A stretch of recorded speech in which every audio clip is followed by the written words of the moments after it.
decades that want to try to mess with somebody. So I'm gonna do this to where I'm in a safe spot. You know, no cars are coming, and we can do this in a manner to where nobody should have nothing to say that, you know, yeah. All right, let's do this. So I got my hand on that and stop wind. All right, so let's do this again.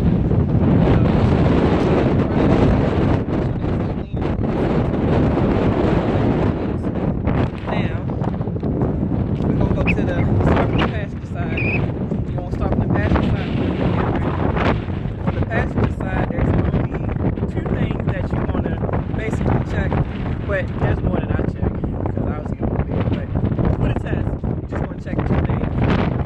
So what you're going to check is the alternator. The alternator is this Gidget gadget right here. And what the alternator does is, I'm just going to kind of explain parts. Matter of fact, I'm going to just make that another video because I'm going to try to make this fast. It's going to beat me up really bad. But you're going to check your alternator and you're going to make sure that it is properly mounted and secured, not cracked, bent, or broken. Make sure that all the wires are connected, and you're going to pull on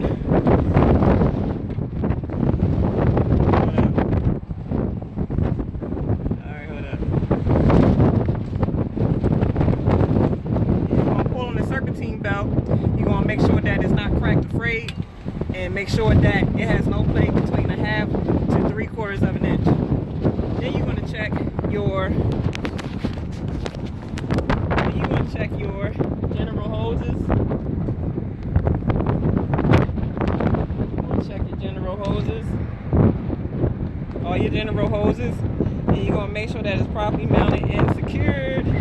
Not cracked, bent, or, well, really you can't. Yeah, they can be cracked, bent, or broken. But you're going to properly, hold up. I'm going to have to edit this. But you're going to check your general hoses. Make sure it's properly mounted and secured on both ends.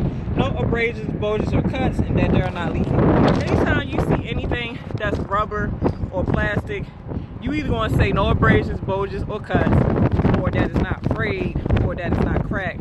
And most likely, if it's a hose, you want to say it's not leaking because that hose is carrying some type of something, whether it's air, fluid. So if it's carrying something, you want to make sure that it's not leaking. So now we're going to go to the driver's side.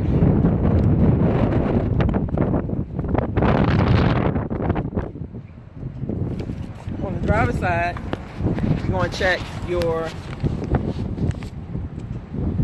general hoses. Make sure that it is properly mounted and secured. These are your air lines. This right here is your intake line. But you ain't got to say all that. Just say general hoses, and that should pretty much cover all your general hoses, even this one on the power steering pump. So for that, you're going to say general hoses properly mounted, secured on both ends. No abrasions, bulges, or cuts, and not leaking. And then you are going to check, this is your coolant reservoir right here. This is what holds your coolant so that that water pump can circulate it through and make sure the engine is cool. And what you're going to say about your coolant level is that it's properly mounted, secured, not cracked, bent, or broken, not leaking, filled to manufacturer specs. Now we're going to, this piece right here, I had made a video where I made a mistake and said that this was a turbo, but you know, y'all be catching me on my bloopers. I know what this is. This is a belt-driven water pump, and you want to say that it's belt-driven, and you want to say that it's properly mounted and secured, not cracked, bent, or broken, not leaking. The belt is not cracked or frayed. The free play is between 1/2 inch to 3/4 of an inch. Now, the reason why you're going to say not leaking, because like I said, you've seen the coolant reservoir. This baby right here pulls, like, you know, coolant comes from there into this pump, and it's like the heart to the coolant system. So if this thing is a pump, then obviously it can leak. So we want to say it's not leaking. So now you're going to check this yellow thing right here. This is called an oil dipstick. Only thing you're going to say about that is that it's filled to manufacturer specs. That's it. Then you got your power steering reservoir. Power steering reservoir is properly mounted, secured, not cracked, bent, or broken, not leaking, and filled to manufacturer specs. I'm gonna have to put some in here too. So I'm looking at that, checking it to make sure it is a little low, because this is the max line right here, and it's like right in the middle. So I know I'm gonna have to add something for real. So Now, next, we are going to check our power steering pump. Now, the power steering pump is matter of fact, power steering pump is, oh, this is the gearbox. So we're going to check our gear driven power steering right here. It's properly mounted and secured, not cracked, bent, or broken, and not leaking. Now we're going to check our gear driven air compressor. Our gear driven, hold up, let me see if I can get y'all in there. Our gear driven air compressor, you can just point gently over here in this area, but for the most part, our gear driven air compressor is properly mounted, secured, not cracked, bent, or broken, or leaking. Remember I said anything that carries fluid or air, you want to add in there not leaking, because it can leak. Now after that, we are going to check our steering linkage. Our steering linkage is from here on down here, completes the whole steering linkage. So you just going to say, you want to check our steering linkage. So it's kind of like you going to L, and you're going to say, we're going to check our steering linkage, make sure it's properly mounted and secured, not cracked, bent, or broken, no missing castle nuts or cotter pins.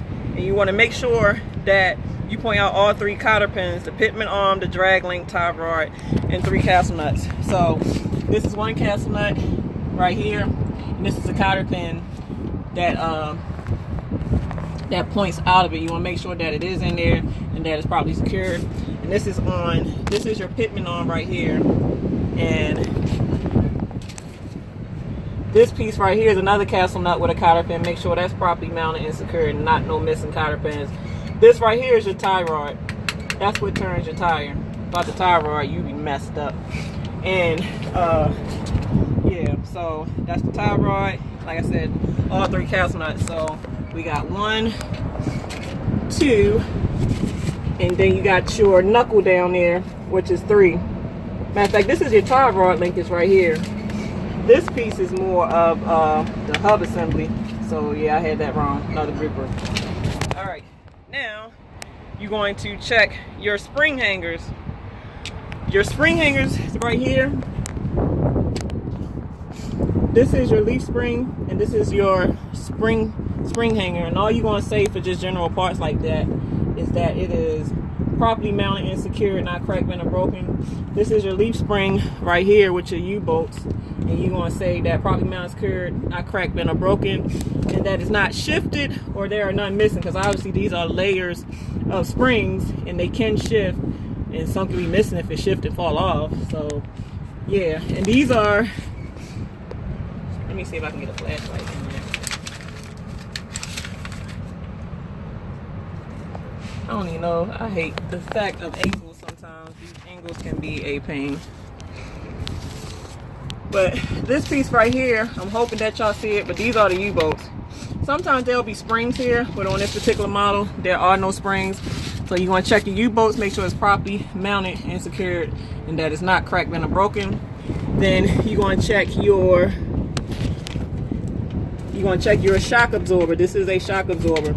Make sure it's properly mounted and secured, not cracked, bent, or broken, and that it's not leaking, because these things are filled with oil, and you know, you want to make sure that it's properly mounted and secured on both ends, because it's mounted by 2 bolts. So obviously you want to say not leaking, because it is filled with oil. Every time you hit a bump or something, the oil takes the energy of the bump, and it's like heat, you know, when you hit things and the heat expands into the air through the oil. So that's why these shocks are filled with oil.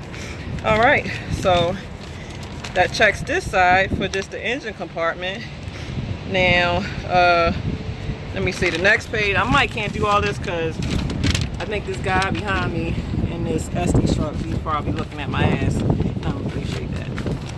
So then the wind is beating me up something crazy. So I'm trying, guys. This is all for you, Andrea. See what I'm going through.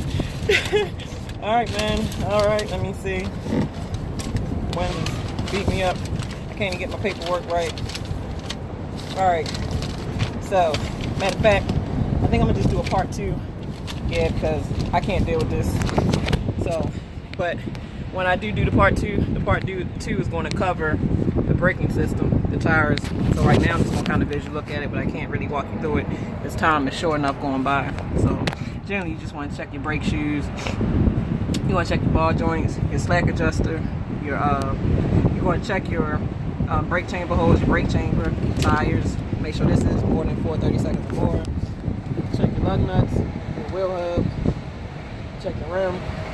All that looks good to me. So I'm about to have to make a part two because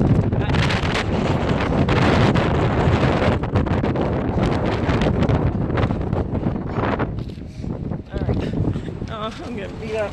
And the thing blew it open. Ain't this a flick? Alright guys, check your cap. And like I said, sometimes people like to mess with you. So, I'm gonna try to close this man, it's going this beast mode.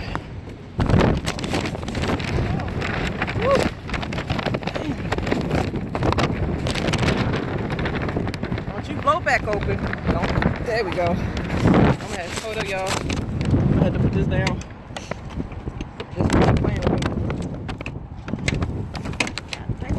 Hold up.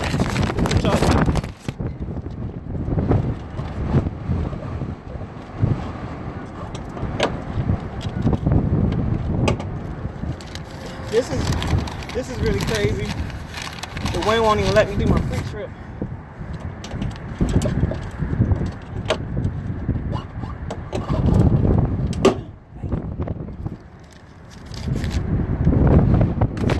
Well, part two as far as verbatim.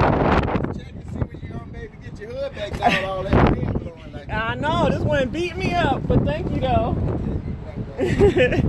Yeah, but I'm not doing this verbatim. I'm just kind of doing it because this is how I do it about the verbatim part. So I just kind of look. I check my drive axle. Transmission is in there, but you can't see it. Then I check my air tanks.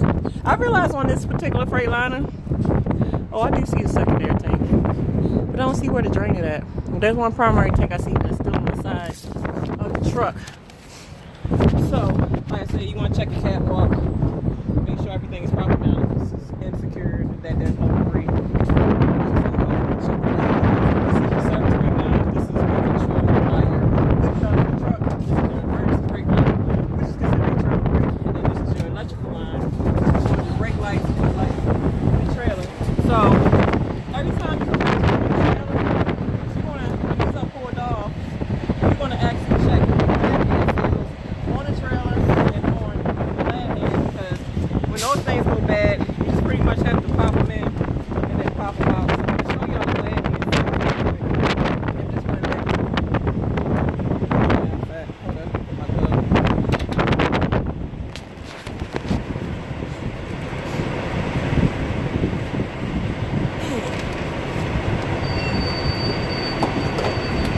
Alright, so this right here, you see that little black rubber piece? Like they drive right out, they get cracked and frayed, and when they do, you have to replace it. So this is the one on your hoses, and then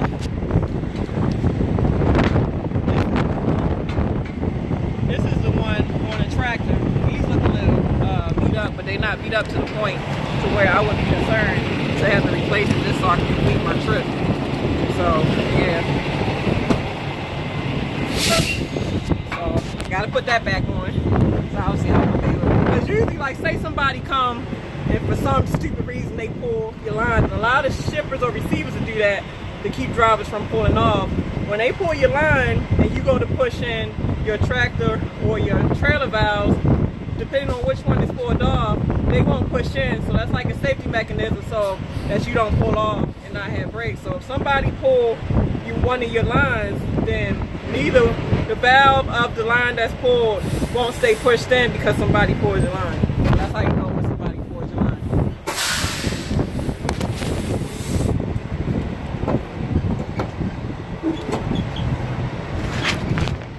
Yeah, but like this is your differential right here. This is what turns your drive wheels. As you know, there's drive hub seals on each wheel. That's how you know it's turned. It's called a transaxle or a differential.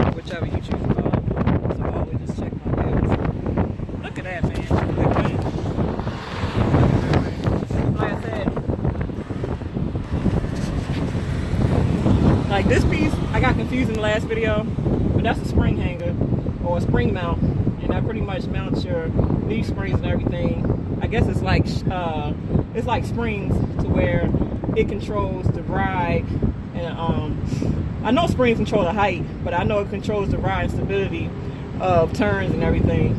So one thing I always look at too is my release handle, make sure that it's in the locking position. So then I check my tires to make sure that there's no debris between my dualies, because obviously if you go to most companies are starting to use super singles to where you won't have to really worry about that. But I always get underneath the trailer to make sure that my kingpin is locked around my shake. And like I said, people do some dirty stuff where, yeah, I want to make sure I'm safe. Somebody said that I'm giving too much information about, showing things. But why am I giving too much information about showing things? Because if you're getting on your truck every day and you're doing your pre-trip, then you'll know if somebody tried to do something, you can fix it before you even pull off. So you can never really give too much information, because if somebody really wanted to get you, they'd get you anyway, whether I showed it or not. So, like I said, check the mud flat, check the landing gear, make sure that's properly in the up position, that it's not down, that it's not. Yeah, but I'm just doing my quick check because I gotta go. I got an hour before my clock resets back. So make sure that your tendons are in the lock position. And you know it's locked because you'll see this pin right here pulled out. When these pins are pulled out, you know that your tendons are in the lock position.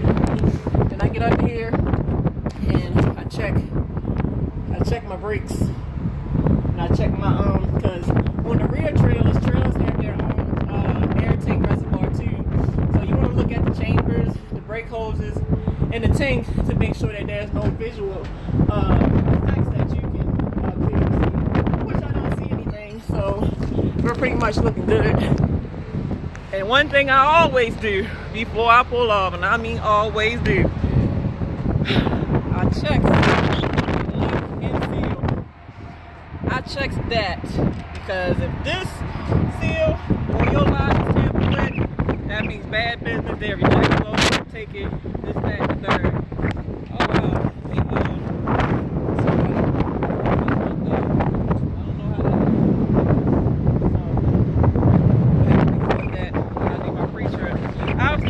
when you're doing your pre-trip, you want to make sure that you're on duty. And what I'm going to show y'all, with the people net, it's not like the Qualcomm. The Qualcomm, when you're going on duty, don't specify why you're on duty. But with the people net here at USA, it got different specifications that you can specify, like for fueling, loading, unloading, inspection, all that stuff. So, I'm hating this one right now.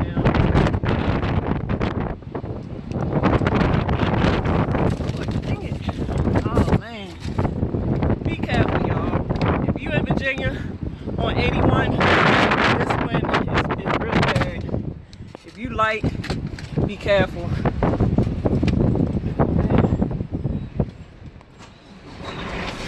Like here at USA, you can do between, long as you do 10 minutes or more on pre-trip. Really do do truthfully what you're doing. So, but I know at Prime you have to do at least a minimum of 50. Every company has their own way that they do things. So figure out how your company works.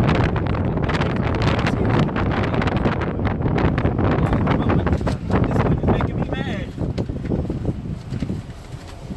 Dang, I couldn't even finish the pre-trip because of the goddamn wind. Stupid wind. Alright, well, I'm gonna have to do another video, Andrea, because this way is not letting me work. So, but I do it the way I did it just now. I know my truck is good. So here's your Qualcomm. Again, I said Qualcomm. Here's your people net. So I gotta do my on duty time, and I gotta let them know about the trailer. So the way you get to changing your statuses, let's start this over. Like, this is your main screen for everything you use. For the most part, The most things you're going to use is pretty much the top 4. So right now we're going to go to the 3rd tab, and then you're going to go to the 1st tab, which is duty status. That's how you always change in between statuses. So right now I was on sleeper berth. Matter of fact, it's not going to make sense for me to start my clock now because, like I said, I woke up an hour early. So if I do start my clock, that's going to start my time over the way I won't get my 10 hours back. So most likely I'm going to have to wait till my 10 hours is up to, have my time recorded for pre-trip. But this is what I was telling y'all. Like, these are the different things you can do. You got your off-duty, like, you off-duty out the truck. Then you got your off-duty PC. For us lease drivers here at USA, we can drive unlimited miles on PC. That's just like being off-duty driving. And you can drive 400 miles and it won't touch your time on your clock. I love that about USA.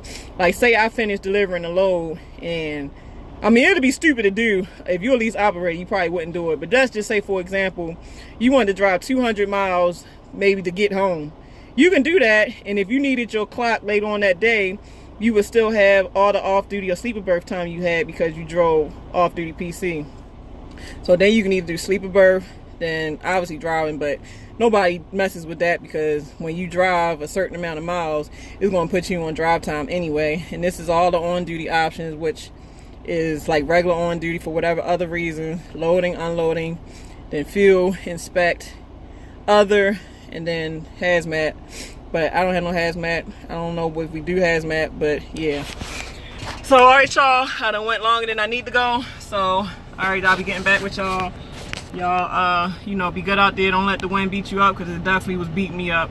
So time is the essence. Let's make better time of it. Let's love each other, not judge each other, because I love y'all and I would never judge y'all. So I love you. Alright, deuces.